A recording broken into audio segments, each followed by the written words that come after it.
जय हिंद दोस्तों, welcome back to our channel. आशा करते हैं कि आप लोग अच्छे होंगे और अपने तैयारी में बेहतरीन तरीके से लगे होंगे। आप ही के भारी डिमांड पर दोस्तों कंप्यूटर का मैराथन सेशन लेकर उपस्थित हूं दोस्तों। और ये मैराथन सेशन सहायक झारखंड सहायक आचार्य का प्रिपरेशन कर रहे हैं या फिर आप अगर सचिवालय का प्रिपरेशन कर रहे हैं तो इक्वली इम्पोर्टेंस रखेगा दोनों प्रकार के अभ्यर्थियों के लिए, क्योंकि कंप्यूटर सेक्शन से जो है 10 to 15 20 क्वेश्चंस तक पूछे जाएंगे। यानी सहायक आचार्य की बात करें तो 10 to 15 क्वेश्चन आएंगे और आपका सचिवालय में 20 क्वेश्चन जो है आपके कंप्यूटर से पूछे जाने हैं। तो बहुत ही ज़्यादा इंपॉर्टेंट रोल प्ले करेगा। और मैं बता दूं, ये मैराथन सेशन में मैं वो सारे सेलेक्टिव चैप्टर मैं यहाँ पे आपको डिस्कस करूँगा, साथ में उसके एमसीक्यूज़ कराऊँगा जो आपके रिसेंट एग्ज़ाम में पूछे गए हैं उसके बेसिस पर। यानी सहायक आचार्य अभ्यर्थियों के लिए तो ये बहुत ही ज़्यादा इंपॉर्टेंट रोल प्ले करेगी ये वीडियो। अगर बस इस वीडियो का आप लोग अंत तक वॉच कर लेते तो कंप्यूटर का दूसरा और कुछ जो है देखने की ज़रूरत नहीं पड़ेगी, आपका साथ ही साथ रिवीजन भी हो जाएगा। और लास्ट में इसके एमसीक्यूज़ में मैं कराने वाला हूँ, पीओआईक्यूज़ भी रखा हूँ जो अभी रिसेंट एग्ज़ाम में पूछे गए हैं। तो बिल्कुल बहुत ही इंपॉर्टेंट वीडियो रहने वाली है, बने रहिएगा वीडियो में अंत तक। और वीडियो को लाइक शेयर ज़रूर कीजिएगा दोस्तों, ताकि मैं इसी तरह की वीडियोस आपके लिए लाता रहूं। सबसे पहले यहाँ पे जो है टॉपिक आपका शॉर्टकट कीज से 2 से 3 क्वेश्चन तक हर एक शिफ्ट में पूछे गए हैं। तो ध्यान रखिएगा। यहाँ पे देखिए Ctrl+A, इसमें सेलेक्ट ऑल हो जाता है, ध्यान रखना है। Ctrl+A सेलेक्ट ऑल हो जाएगा। Ctrl+B बोल्ड जो है, अगर किसी जो है चीज़ों को बोल्ड करना होता है तो उसके लिए Ctrl+B जो है शॉर्टकट की का यूज़ करते हैं। वहीं Ctrl+C कॉपी के लिए यूज़ किया जाता है। Ctrl+D आपका फिल डाउन के लिए यूज़ किया जाता है। और Ctrl+F जो है फाइंड के लिए यूज़ किया जाता है। Ctrl+G जो है गो टू के लिए यूज़ किया जाता है। वहीं आपका Ctrl+H जो है रिप्लेस के लिए यूज़ किया जाता है। और Ctrl+I इटैलिक के लिए यूज़ किया जाता है। Ctrl+K का यूज़ जो होता है इंसर्ट हाइपरलिंक के लिए यूज़ किया जाता है। और Ctrl+N का यूज़ किया जाता है न्यू वर्कबुक के लिए। Ctrl+O का यूज़ ओपन फाइल के लिए किया जाता है। Ctrl+P का यूज़ प्रिंट के लिए किया जाता है। और Ctrl+R का यूज़ जो है फिल राइट के लिए किया जाता है। वहीं Ctrl+S का यूज़ जो है सेव वर्कबुक के लिए किया जाता है। Ctrl+T का यूज़ जो है Ctrl+T का यूज़ जो है क्रिएट टेबल के लिए किया जाता है। वहीं Ctrl+U का जो यूज़ किया जाता है अंडरलाइन करने के लिए किया जाता है। Ctrl+V का यूज़ जो है पेस्ट करने के लिए किया जाता है। वहीं Ctrl+W का यूज़ जो है क्लोज विंडो के लिए किया जाता है। और Ctrl+C का यूज़ जो है कट करने के लिए किया जाता है। और Ctrl+Y का यूज़ जो है रिपीट करने के लिए किया जाता है। और आपका Ctrl+Z का यूज़ जो है अंडो करने के लिए किया जाता है। तो इसमें से देखिए सबसे जो तो अगर इम्पोर्टेंट अगर पूछेगा जो आपको याद रखना है वो कौन कौन सा है, आप इस पे ज़रूर जो है आपको इसको याद रखना है।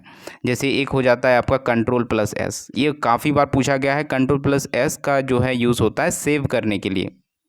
वहीं Ctrl+ जो है आपका V यूज़ हो जाता है। Ctrl+V का यूज़ जो होता है पेस्ट करने के लिए किया जाता है, इस चीज़ को ध्यान रखिएगा। और Ctrl+C का यूज़ जो है कट करने के लिए किया जाता है। तो यहाँ से ये यूज़ करिएगा और ये याद रखिएगा। और Ctrl+W का यूज़ जो है क्लोज विंडो के लिए किया जाता है। इसके अलावा अगर इम्पोर्टेंट इसमें से अगर बात करें जो काफ़ी रिपीटेड मोड में एग्ज़ाम में पूछे गए हैं, वो हो जाता है Ctrl+P। Ctrl+P का जो है प्रिंट करने के लिए किया जाता है। साथ ही साथ यहाँ पे जो है आपका ये ध्यान रखिएगा Ctrl+C का यूज़ जो है कॉपी करने के लिए किया जाता है। Ctrl+B का यूज़ जो है बोल्ड करने के लिए किया जाता है। तो ये कुछ जो है यहाँ पे इम्पॉर्टेंट है जो आपको याद होने ही चाहिए। चलिए नेक्स्ट की ओर बढ़ते हैं। देखिए यहाँ पे फंक्शंस की हमें पता है, कंप्यूटर में फंक्शंस की जो है तो होते हैं टोटल जो होते हैं 12 होते हैं। तो सारे फंक्शंस की का जो है कुछ ना कुछ यूज़ होता है। तो देख सकते हैं यहाँ पे F1 फंक्शन 1 जो फंक्शन की 1 है, F1 का यूज़ हेल्प करने के लिए, सपोर्ट करने के लिए यूज़ किया जाता है। F2 का यूज़ जो होता है रीनेम के लिए किया जाता है। F3 फाइंड करने के लिए किया जाता है। अल्टरनेट प्लस जो है F4 का यूज़ जो है क्लोज़ करने के लिए किया जाता है। और F5 का यूज़ जो है रिफ्रेश करने के लिए किया जाता है। F6 का use select the address bar के लिए किया जाता है।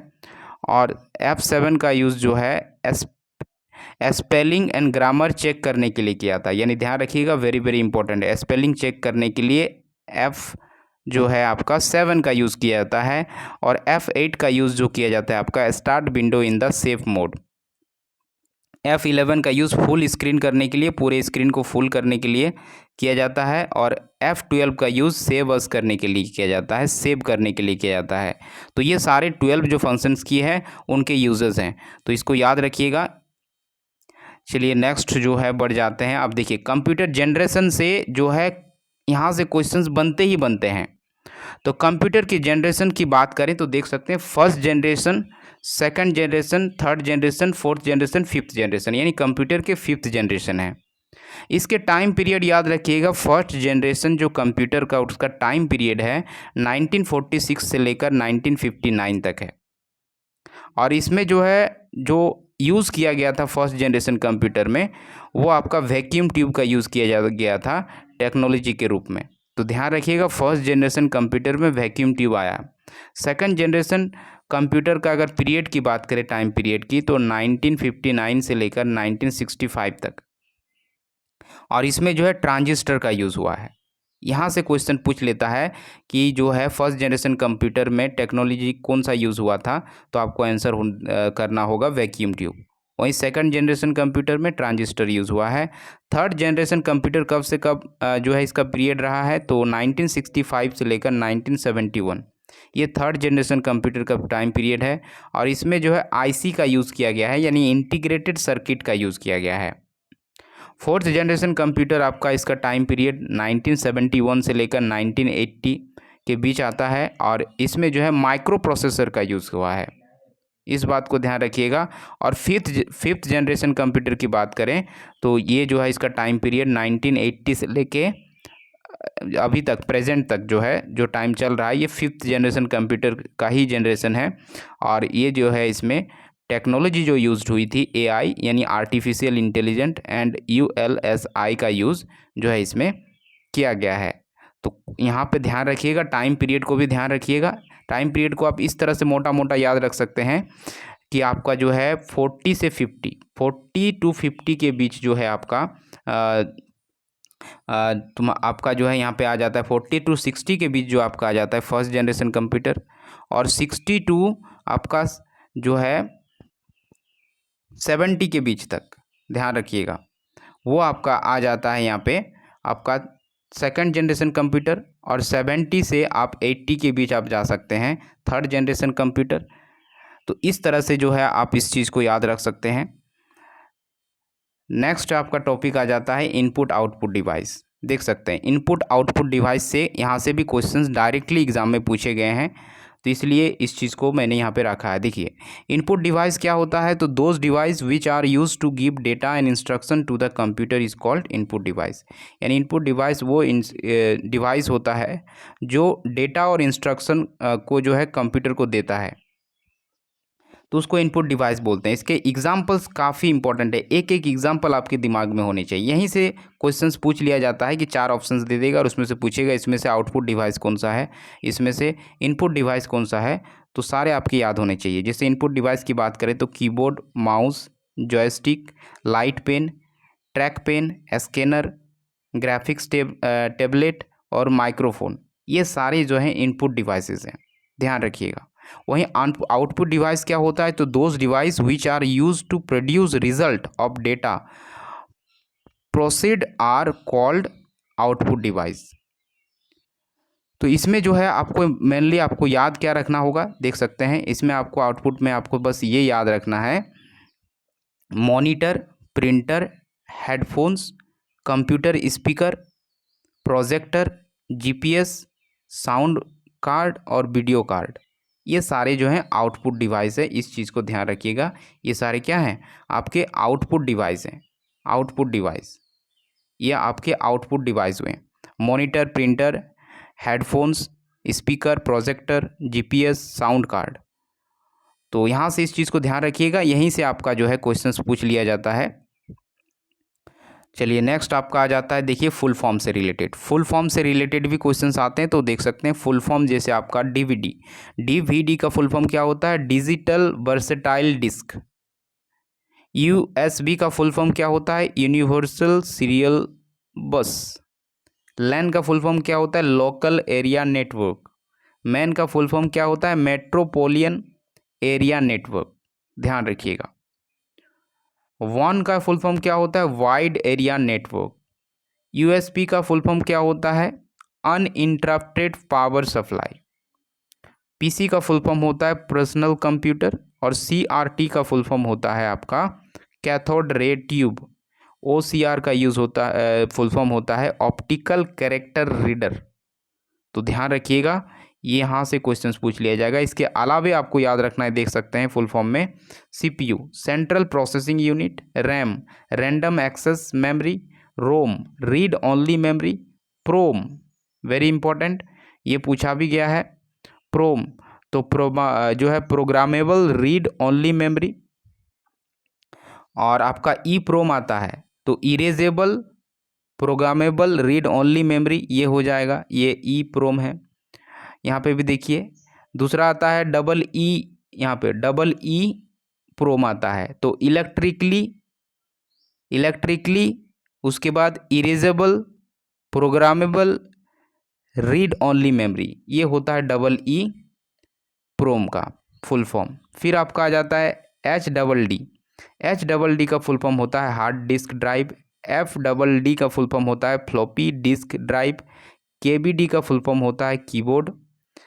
उसके साथ साथ आप CD का फुल फॉर्म याद रख सकते हैं, कम्पैक्ट डिस्क होता है। DVD अभी हम लोगों ने देखा, डिजिटल वीडियो डिस्क होता है। साथ ही साथ SMPS का फुल फॉर्म होता है switch mode power supply. POST का फुल फॉर्म होता है power on self test. BIOS का फुल फॉर्म होता है basic input output system, very important. Video का फुल फॉर्म होता है विजुअल डिस्प्ले यूनिट। LED का फुल फॉर्म होता है लाइट एमिटेड डायोड होता है। और LCD का फुल फॉर्म होता है लिक्विड क्रिस्टल डिस्प्ले। इसके अलावे यहाँ पे USB जो ऑलरेडी यहाँ पे डिस्कस किए थे, यूनिवर्सल सीरियल बस होता है। साथ ही साथ लैन लोकल एरिया नेटवर्क और WAN video wide area network. तो ये सारे फुल फॉर्म्स हैं, इसको याद रखिएगा। इसके बाद आपका आ जाता है प्रोग्रामिंग लैंग्वेज। अब देखिए प्रोग्रामिंग लैंग्वेज की बात करें, कंप्यूटर प्रोग्रामिंग लैंग्वेज की बात करें तो यहाँ से क्वेश्चन पूछे गए हैं हर एक शिफ्ट में, तो इसको भी ध्यान रखिएगा। और इसी जो है आपको ये जो स्लाइड दिख रहा है इसी में से आपको जो है क्वेश्चंस का आंसर आप कर पाएंगे अगर इतना आपको चीज़ें पता है तो। देख सकते हैं फर्स्ट आपका आ जाता है यहाँ पे, देखिए 3 कैटेगरी में जो है लैंग्वेज को रखा गया है। कंप्यूटर लैंग्वेज को 3 भाग में बांट दिया गया है, इससे बोल सकते हैं low level language, medium level language और high level language. Low level language में जो है बाइनरी कोड यानी 0,1 का यूज़ होता है। और इसी में जो है लो लेवल लैंग्वेज में मशीन लैंग्वेज बोला गया है, तो इस चीज़ को भी ध्यान रखिएगा। साथ ही साथ मीडियम लेवल लैंग्वेज में आपका असेंबली लैंग्वेज आ जाता है, जिसमें C और CC+ आ जाता है, C और C++ आता है, इस बात को ध्यान रखिएगा। साथ ही साथ हाई लेवल लैंग्वेज जो होता है, एक एक जो है वर्ड को ध्यान रखिएगा दोस्तों, यहाँ से डायरेक्टली क्वेश्चन बना है। कोबेल, पास्कल, पाइथन और जावा, ये जो है आपके हाई लेवल लैंग्वेज है, इसको ध्यान रखिएगा। चलिए नेक्स्ट आता है आपका मेमोरी से। तो मेमोरी से भी यहाँ से जो क्वेश्चंस पूछ लिया जाता है, देख सकते हैं मेमोरी 2 टाइप का होता है, एक होता है प्राइमरी, अनदर होता है सेकेंडरी। प्राइमरी मेमोरी के भी 2 टाइप्स होते हैं, रोम और रैम। रोम यानी जो है आपका रीड ओनली मेमोरी, रैम यानी जो है रैंडम एक्सेस मेमोरी। तो यहाँ पे देख सकते हैं रोम के भी जो है ये टाइप्स हैं, देख सकते हैं रोम के जो आपके प्राइमरी मेमोरी में आते हैं तो उसमें प्रोम, ईरोम और डबल ई प्रोम, ये जो है इसके 3 टाइप हो जाते हैं। और रैम के भी यहाँ पे 3 टाइप हो जा रहे हैं, 2 टाइप हो जाते हैं, DRAM और SRAM, ये आ जाता है।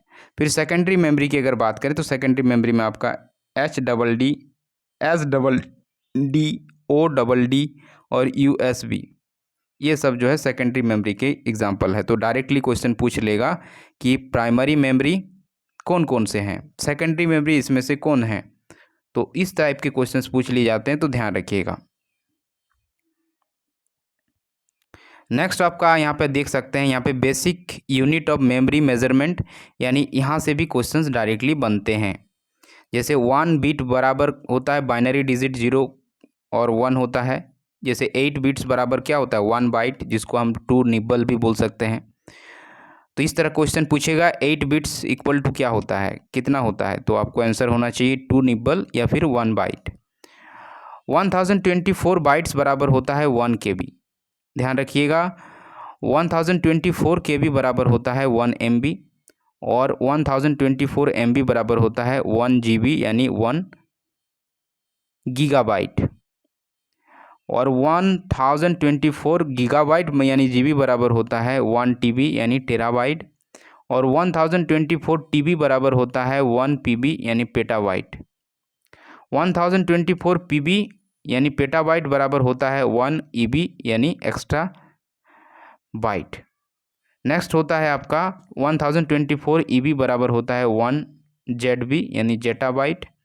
और 1024 ZB बराबर होता है 1 YB जिसको योटाबाइट बोलते हैं।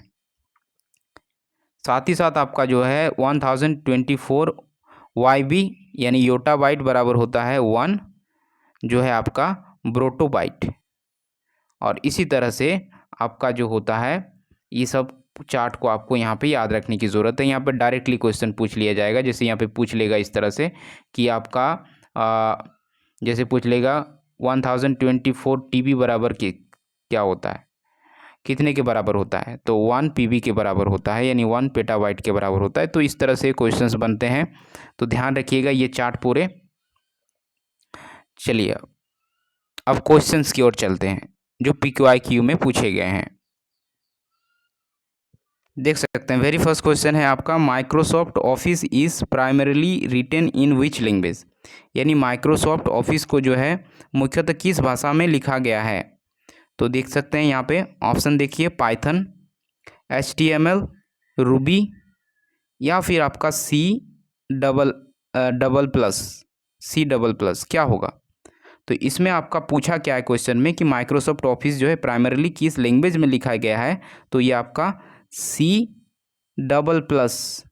आपका करेक्ट हो जाएगा, ऑप्शन 4 करेक्ट हो जाएगा। नेक्स्ट क्वेश्चन की ओर बढ़ते हैं। देख सकते हैं नेक्स्ट क्वेश्चन है आपका कुछ इस प्रकार है, यहाँ पे थोड़ा जूम कर लेते हैं। चलिए हाँ देख सकते हैं which of the flowing is not present in MS word. MS word में कौन सा प्रेजेंट नहीं होता, तो फॉन्ट तो होता है। मैजिक टूल जो है यहाँ पे यूज़ नहीं होता, मतलब इसमें प्रेजेंट नहीं होता है MS वर्ड में, तो ये आपको ध्यान रखना है। बाकी आपका अंडरलाइन, स्टाइल्स ये सारी जो हैं MS वर्ड में प्रेजेंट होते हैं। नेक्स्ट है FDDI ने किस प्रकार की भौतिक टोपोलॉजी यानी फिजिकल टोपोलॉजी का प्रयोग किया। तो यहाँ पे अगर देखिएगा तो यहाँ पे FDDI ने जो है स्टार का यूज़ किया है, स्टार टोपोलॉजी का जो है उसने यूज़ किया है। यहाँ पे जो है आपका रिंग टोपोलॉजी का यूज़ किया है, जो है आपका FDDI की बात हो रही है ना, तो इन्होंने जो है रिंग टोपोलॉजी का, फिजिकल टोपोलॉजी का जो है यूज़ किया है। तो इस बात को ध्यान रखिएगा, ऑप्शन बी आपका करेक्ट हो जाएगा। देखिए यहाँ पे पूछ लिया आपका how many types of RAMs, तो रैम्स कितने प्रकार के होते हैं, तो रैम्स जो है 2 प्रकार के होते हैं। तो देखिए यहाँ पे ऑप्शन जो है आपका 4 करेक्ट हो जाएगा। नेक्स्ट यहाँ पे देख सकते हैं in which of the following language is the binary coded language use for instructions, यानी निम्नलिखित में से किस भाषा में निर्देश के लिए बाइनरी कोडित भाषा का उपयोग किया जाता है। तो बाइनरी कोडिंग भाषा का यूज़ जो है किस में किया जाता है, तो ये बाइनरी कोडिंग भाषा जो है मशीन लैंग्वेज में यूज़ किया जाता है, जैसे हम लोगों ने देखा स्लाइड में। तो यहाँ पे आपका ऑप्शन ए करेक्ट हो जाएगा। देखिए नेक्स्ट क्वेश्चन, यहाँ से देखिए ये आपका जो है शॉर्टकट की से क्वेश्चन पूछ लिया है। देख सकते हैं which keyboard shortcut is commonly use to undo the last action in the Microsoft Word. Undo तो देखे थे हम लोग, अंडो के लिए जो यूज़ किया जाता है कंट्रोल आपका +Z का यूज़ किया जाता है। तो देख सकते हैं ऑप्शन 3 आपका जो है यहाँ पे करेक्ट हो जाएगा। नेक्स्ट क्वेश्चन है आपका निम्नलिखित में से कौन सा आउटपुट डिवाइस है। क्या कहा था मैंने दोस्तों, यहाँ से क्वेश्चंस पूछे जाते हैं, तो देख सकते हैं आउटपुट डिवाइस है, इसमें से छांटना है आपको कौन सा जो है आउटपुट डिवाइस है। आउटपुट पूछा है, इनपुट नहीं। तो यहाँ पे अगर देखेंगे तो output device mouse, scanner, projector और माइक्रोफोन। तो इसमें से बताइए कौन सा आउटपुट डिवाइस है। तो आउटपुट डिवाइस की अगर बात करें तो आपका यहाँ पे प्रोजेक्टर जो है आपका आउटपुट डिवाइस है। बाकी माउस, स्कैनर, माइक्रोफोन ये सब जो है आपके इनपुट डिवाइस में आ जाता है, तो ध्यान रखिएगा। नेक्स्ट देख सकते हैं, which of the flowing protocol is use for sending emails over the internet. यानी इंटरनेट पर ईमेल भेजने के लिए कौन से प्रोटोकॉल का यूज़ किया जाता है ईमेल भेजने के लिए। तो वो आपका यूज़ किया जाता है SMTP प्रोटोकॉल का यूज़ किया जाता है। ऑप्शन थर्ड आपका करेक्ट हो जाएगा। नेक्स्ट क्वेश्चन देख सकते हैं, which of the flowing software is primarily use for creating and editing spreadsheet. यानी आपको जो है यहाँ पे पूछा है कि स्प्रेडशीट को आपको क्रिएटिंग करना है या फिर एडिटिंग करना है, उसके लिए कौन सा मुख्य सॉफ्टवेयर का यूज़ करेंगे। तो माइक्रोसॉफ्ट वर्ड का, एडोब फोटोशॉप का, या फिर जो है माइक्रोसॉफ्ट एक्सेल का, या फिर none of the given option. तो देखिए एडिटिंग करना है, क्रिएटिंग करना है माइक्रोसॉफ्ट में, तो उसके लिए जो है आपको स्प्रेडशीट में तो आपको क्या यूज़ करना होगा, MS एक्सेल का यूज़ करना होगा, यानी माइक्रोसॉफ्ट एक्सेल का यूज़ करना होगा। ऑप्शन थर्ड आपका करेक्ट हो जाएगा। नेक्स्ट देख सकते हैं फुल फॉर्म से, ध्यान दीजिएगा दोस्तों, फुल फॉर्म भी हम लोगों ने डिस्कस किया था। देख सकते हैं यहाँ पे, what does GUI stand for in computer terminology. यानी GUI का फुल फॉर्म पूछा है, तो ये क्या होता है, ग्राफिकल यूज़र इंटरफेस। तो आपका जो है यहाँ पे देख सकते हैं सेकंड ऑप्शन आपका करेक्ट हो जाएगा। नेक्स्ट क्वेश्चन यहाँ पे देख सकते हैं, which of the following are is the shortcut key that you can use to lock your computer. यानी कंप्यूटर को लॉक करने के लिए कौन से शॉर्टकट की का आप यूज़ करेंगे। तो यहाँ पे देख सकते हैं ऑप्शन है Windows+L, Alternate+L, Control+L and Control+D। तो यहाँ पे डायरेक्टली अगर आप कंप्यूटर को लॉक करना है तो Windows+L जो है आपको प्रेस करना होगा, यानी Windows+L, यानी फर्स्ट ऑप्शन आपका यहाँ पे करेक्ट हो जाएगा। नेक्स्ट क्वेश्चन देख सकते हैं, Microsoft develop Excel as a blank program. यानी माइक्रोसॉफ्ट ने एक्सेल को ब्लैंक प्रोग्राम के रूप में विकसित किया है। किस तरह के प्रोग्राम के रूप में विकसित किया, डेटाबेस जो है, प्रेजेंटेशन, स्प्रेडशीट या डॉक्यूमेंट्स। तो देखिए माइक्रोसॉफ्ट ने जो है एक्सेल को जो है स्प्रेडशीट प्रोग्राम के रूप में जो है विकसित किया है। तो ऑप्शन थर्ड आपका करेक्ट हो जाएगा। नेक्स्ट क्वेश्चन है, when a file is deleted on your computer where does it go. यानी जब आपके फाइल जो है कंप्यूटर में डिलीट हो जाता है तो वो कहाँ चला जाता है, रिसाइकल बिन में, सिस्टम 32 डायरेक्टरी में, डेस्कटॉप में या टास्क बार में। तो देखिए ये आपका जो है रिसाइकल बिन में चला जाता है, यानी आप डिलीट चीज़ों को दोबारा वापस पा सकते हैं रिसाइकल बिन के द्वारा। तो ऑप्शन फर्स्ट आपका करेक्ट हो जाएगा। नेक्स्ट है, in Microsoft Excel what is the purpose of count A function. यानी काउंट ए फंक्शन का क्या जो है यूज़ है। तो यहाँ पे पूछ लिया है, adds of the numeric value in a range, या फिर determines the maximum value in a range, या फिर काउंट नॉन एम्प्टी सेल्स, या फिर calculate the average of range. तो यहाँ पे आपका करेक्ट ऑप्शन हो जाएगा option third, count non empty cells, यानी गैर रिक्त कोशिकाओं की गणना करता है। तो थर्ड ऑप्शन आपका करेक्ट हो जाएगा। नेक्स्ट है, the extension of batch file is. तो बैच फाइल का एक्सटेंशन क्या है। तो यहाँ पे क्या होगा, देख सकते हैं डॉट बैक लिखा हुआ है, डॉट BAT लिखा हुआ है, डॉट BMP लिखा हुआ है, डॉट बिन लिखा हुआ है। तो इसका करेक्ट ऑप्शन हो जाएगा डॉट बैट, यानी आपका ऑप्शन 2 करेक्ट हो जाएगा। नेक्स्ट है, देख सकते हैं भारत में विकसित प्रथम सुपर कंप्यूटर का नाम क्या है। तो भारत में डेवलप हुआ है और वो फर्स्ट जो है सुपर कंप्यूटर है इंडिया का, जिसका नाम है क्या, परम 8000। ऑप्शन 4 करेक्ट हो जाएगा। नेक्स्ट क्वेश्चन है, देख सकते हैं आपके स्क्रीन पर, which of the flowing is use to transfer file over the internet. यानी इंटरनेट पर फाइलें स्थानांतरित करने के लिए निम्नलिखित में से किसका उपयोग किया जाता है। ट्रांसफ़र करना है फाइलें को, तो उसके लिए आपका जो है FTP का यूज़ किया जाता है, फाइल ट्रांसफ़र प्रोटोकॉल का यूज़ किया जाता है। ऑप्शन फर्स्ट आपका करेक्ट हो जाएगा। और देखिए यहाँ पे नेक्स्ट है आपका, देखिए ये फुल फॉर्म से ही था। यहाँ पे देखिए in MICR what does the letter C stand for, यानी C जो है आपका क्या स्टैंड करता है। तो देख सकते हैं इसका फुल फॉर्म होता है दोस्तों मैग्नेटिक इंक कैरेक्टर रीडर। इसका फुल फॉर्म क्या होता है? मैग्नेटिक, ध्यान रखिएगा, मैग्नेटिक इंक कैरेक्टर